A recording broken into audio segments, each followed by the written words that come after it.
Good afternoon. I'm Jules Goldstein. Welcome. At our last meeting, we elected 4 people to the DFL Hall of Distinguished Service, and today we are going to recognize those individuals in their presence.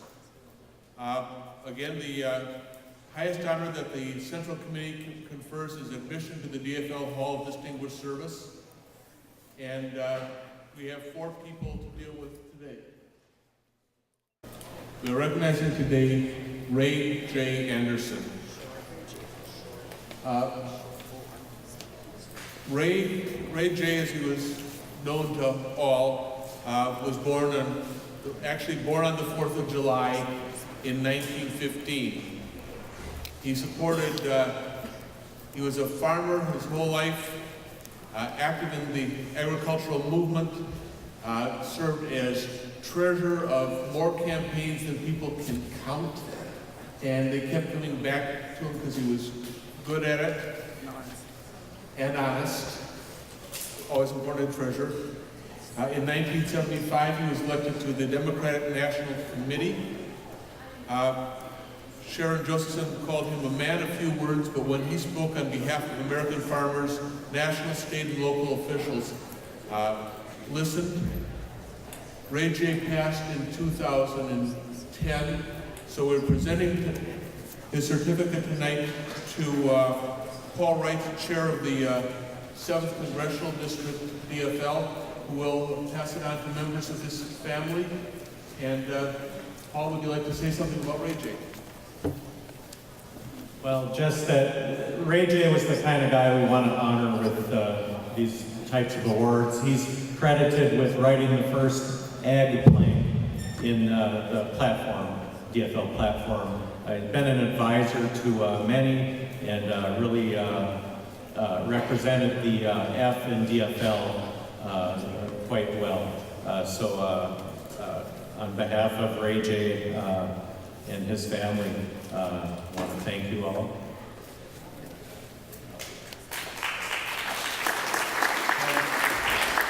I would also like to thank Bill Ortnell for nominating Ray J. You know, Ray J. was really a Democrat, the kind you'd always want to meet. He was there when I first started years ago, quiet, knowledgeable, steady on his feet. He attended everything, usually in a certain shirt and tie and big suit too. You know, he came, I said, Ray, it's just a little fundraiser here and we're having hot dogs, you know, but he, and then he went all the way up, like he said, to a national committee person, and he lived in Detroit Lakes. Now you have to realize that that is about, as the crow flies, that's probably 250 to 300 miles from the cities. And he traveled and traveled. And then later, he was the driver for Colin Peterson, our congressman. But he and his wife, and we have to give his wife credit too, because Marion was there at his side. She was a wonderful cook, and they would do fundraisers by themselves, but they were very steady, good people. And you could always depend on them for everything you needed. Very good mentors. We need more of those kind of people. Thank you. Thank you.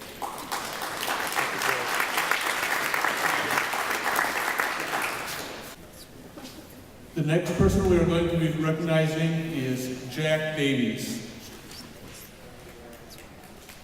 Jack Davies was a law student with a problem. Law school took a lot of time, and he was without gainful employment. So he came up with the idea, maybe I should just run for the state senate. He did so and was elected against a long-term incumbent to office. He served first in the minority, then as chair of the Judiciary Committee, and then as president of the Senate. Jack was responsible for probably more legislation than just about anyone else during his time there. He authored a lot of bills, and he even got passed when he was a member of the minority. After stepping down from the legislature, he served as a judge. He is still on the Uh, Jack, what's it? Bill said. National Conference The National Conference of Commissioners of Uniform State Law. Uniform State Laws. Something that tries to make sure that legislatures are at least consistent without pushing quite the number of, shall we say, biases that Alec does. Jack has been Jack is so significant that when it came time to rewrite the state constitution, Jack rewrote it at his kitchen table. And so he is basically said that he had a constitutional convention in his kitchen, which I think is pretty significant. Jack, could you come up here and Jacob?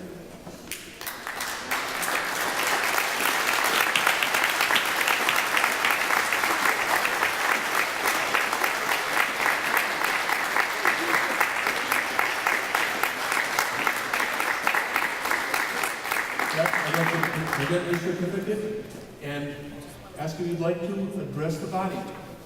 Sure. I'm a teacher, you know. At 25 years at William Mitchell.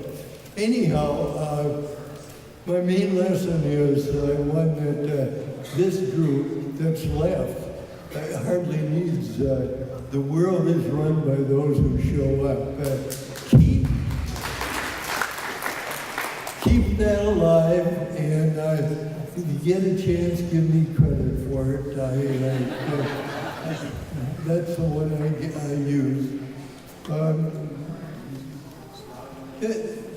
The fact is, the world is run by those who show up, and I'll take about 3 minutes and tell the full story of my run for the state senate the first time. I needed a job. I needed a part-time job. The legislature looked the best. I inquired around, and everybody directed me to this race again in a little old district of a small population in downtown Minneapolis. And so I went to the first, I moved into that district, and I went to the first DFL club that I had attended in that area. And I said, my name is Jack Davies. I'm a student at the University Law School. And I moved into the district to run for the state senate. And then I said the magic words, if you will have me. And they thought, this guy's all right. And we think he might win, and we think he might be pretty good. And I'm honored, so I guess they were right in their judgment. So they gave me their endorsement, and I did win. And 2 years later, that same handful of people started someone else on their political career. That other person was Martin Sabo. So I tell that story so that you political leaders will understand what your real obligation is. It is to find Martin Sabos and start them on their way and reject the people who ought not to be started on their way. And thank you very much for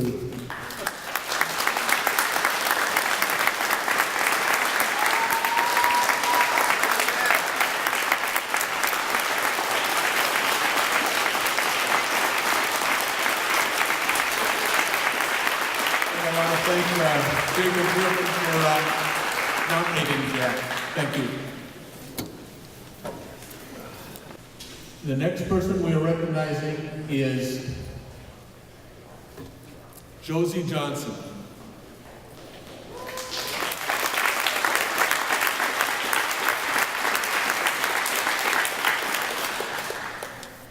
What can you say about Josie? In 1945, at age 15, she was circulating petitions on voters' rights in Houston. In 2012, she was giving speeches on voters' rights all across Minnesota. She has a career that is unmatched. She is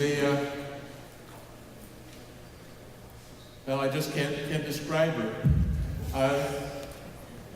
Josie, would you please come up here?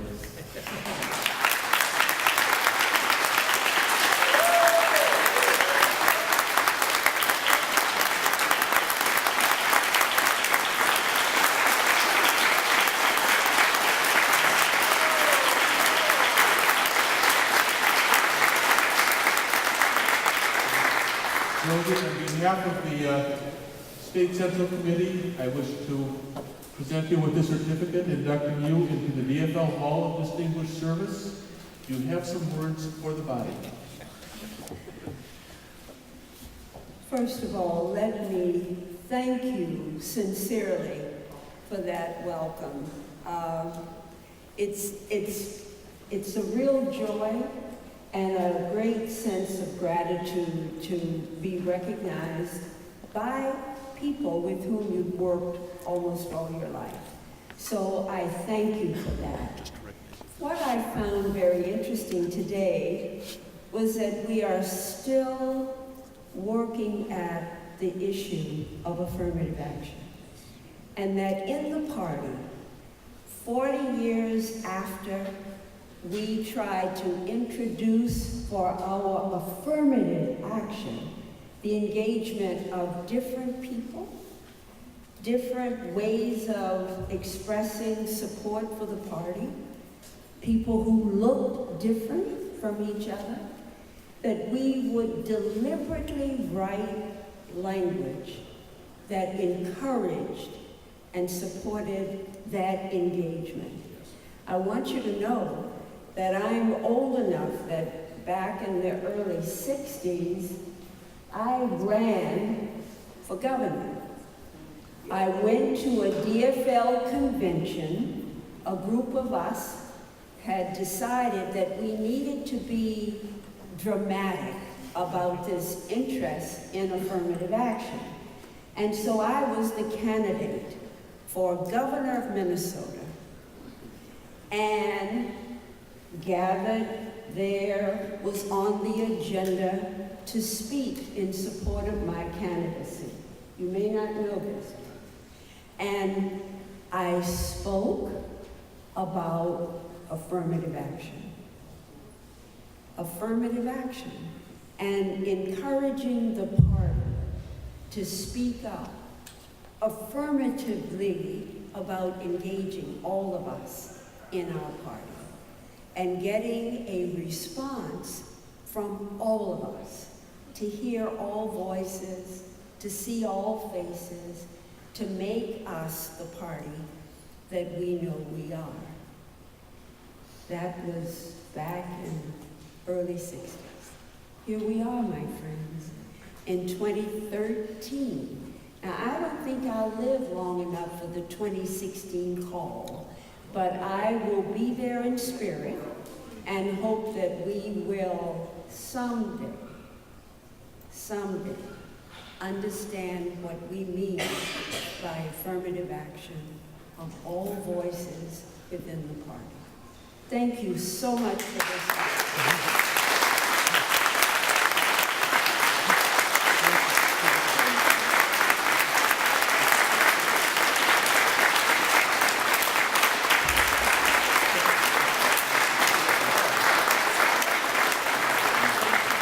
I also wish to thank Shirley Clute, Mary Anderson, and Frank Brown for nominating Josie. Thank you very much.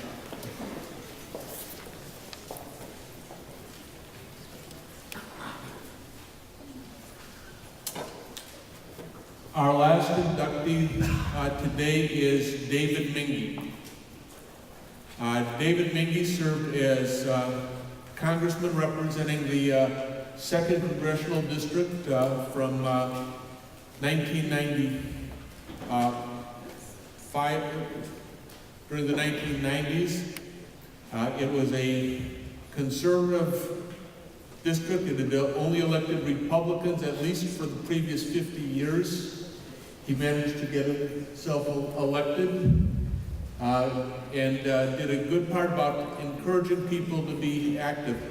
One of the ways you can tell how he encouraged people to become active in the party is that both the current chair of the 1st district, representing the southeastern corner of the state, and the chair of the 7th district, representing the northwestern corner of the state, got their starts in the 2nd Congressional District under David Mingy.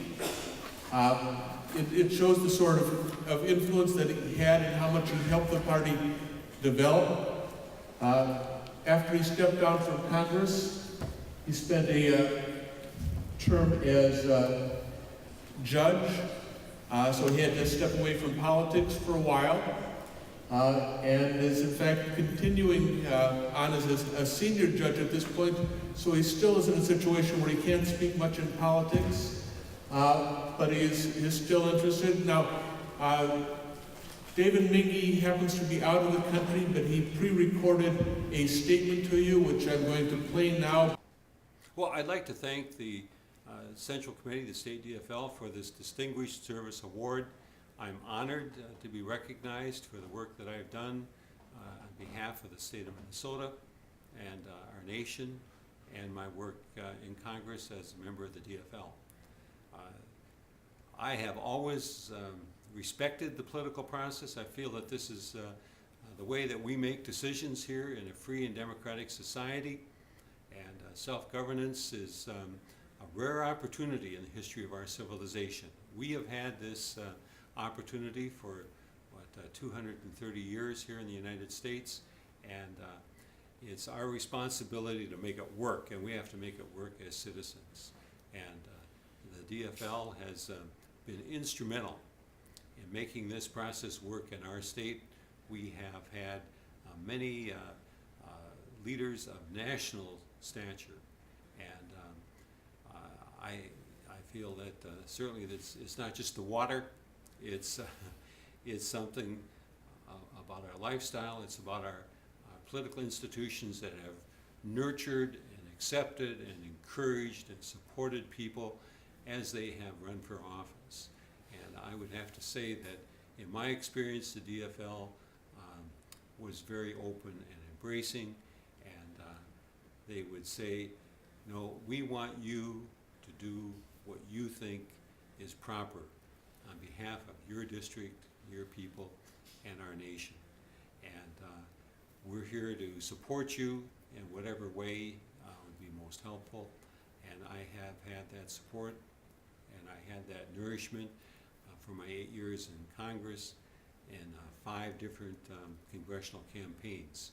And many wonderful people. I can't start to name them because where would I stop?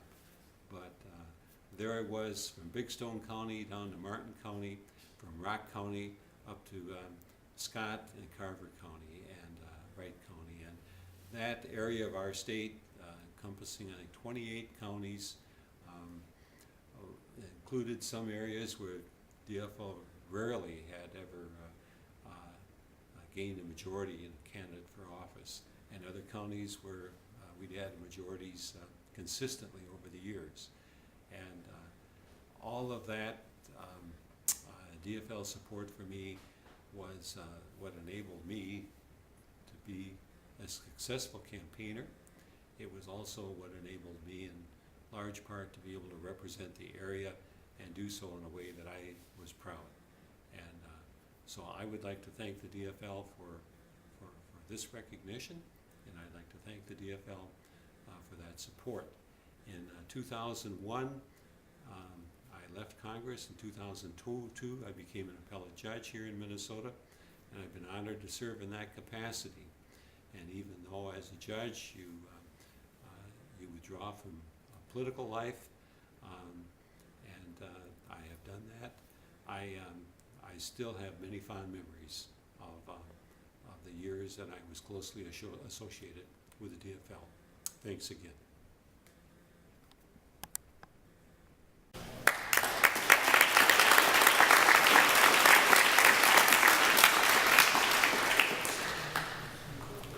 Now, David Mingy was nominated by Lori Selmer, who was here earlier but had to go to a wedding. But I want to thank her for that effort. I also want to thank the members of the DFL History Committee for their work on it. They include Representative Lynn Carlson, Senator Dick Cohn, Jacob Rippon, Joan Hiller, Tim O'Brien, Karen Sains, Nancy Shoemaker, Christian Torkelson, and the late great Loki Anderson. So if you are interested in making a nominee for next year's inductees to the Hall of Distinguished Service, please contact us at history@dfl.org, and thank you for your time.